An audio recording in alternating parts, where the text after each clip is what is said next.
Ibai Alzaganaz, Mungiko EH Bilduko kide eta zinegotzie.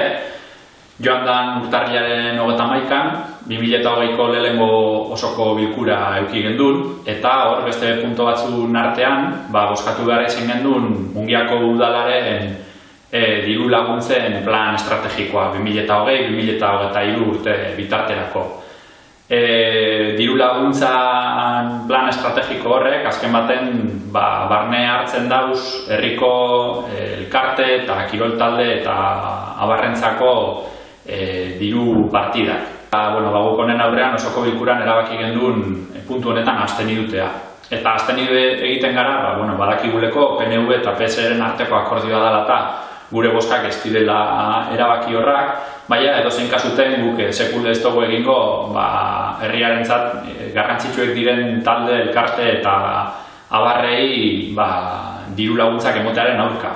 Baina bai eskatzen dugu informazio gehiago plan honen osotasune ulertzeko. Azken baten, guri pasetan jakun plan horretan ikusten dugun bakarra dalako talde bakotxari, kontzeptu bakotxantzako zelako diru partidak planteetan diren. Baina ez dakigu diru partida horrek proiektuen aurka doazen. Holandan kasuetan proiektu horrek zeintzuk diren. Gero, badoz beste partida batzuk larrondo zehaztute ez dauzenak, ez dauzenak ulertzen segaitik bideratzen diren diru partida horrek olako kontzeptuetara.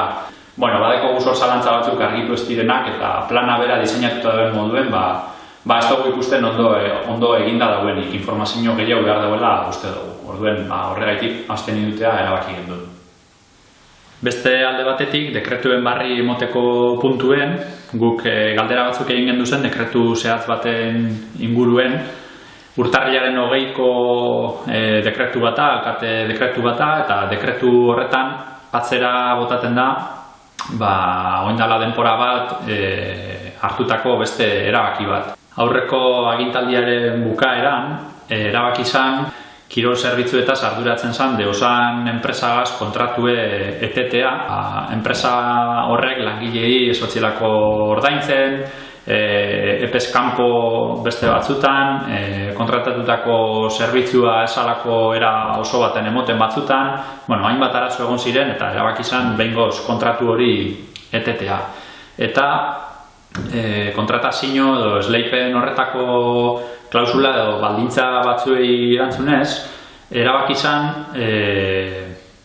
hor jarri behar zan abal bat enpresari ez itzultzea, 40.000 euro inguruko abal bat zan.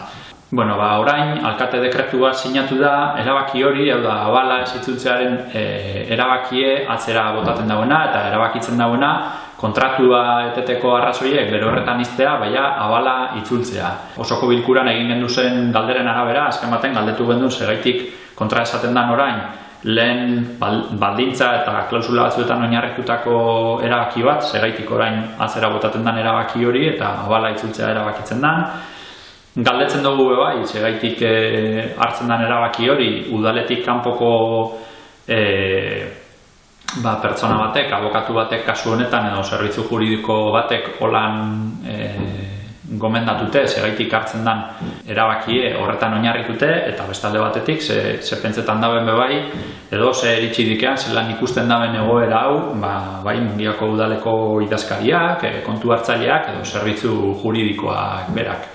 Eta azken baten, galdetu gendun bebai, ia hau etedan deosan enpresagaz bide judiziala ekiditeko akordio baten lehengo pausue edo horren ondorio etedan.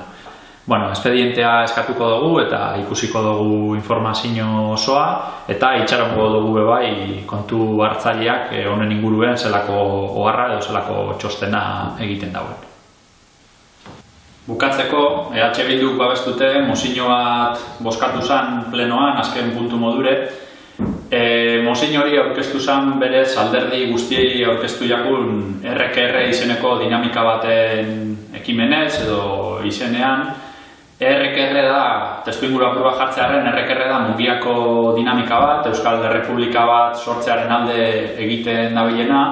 Eta otsailaren 15ean Euskal Errepublika baten aldeko ospakizun egun bat edo antolatzen dabiz eta atxaki horregaz mozio bat prestatu zean alderdi desberdine aurkeztu eta urtarrileko osoko bilkuran bozkatzeko asmoagaz. Proposamenean hiru puntu zehatz planteatzen ziren.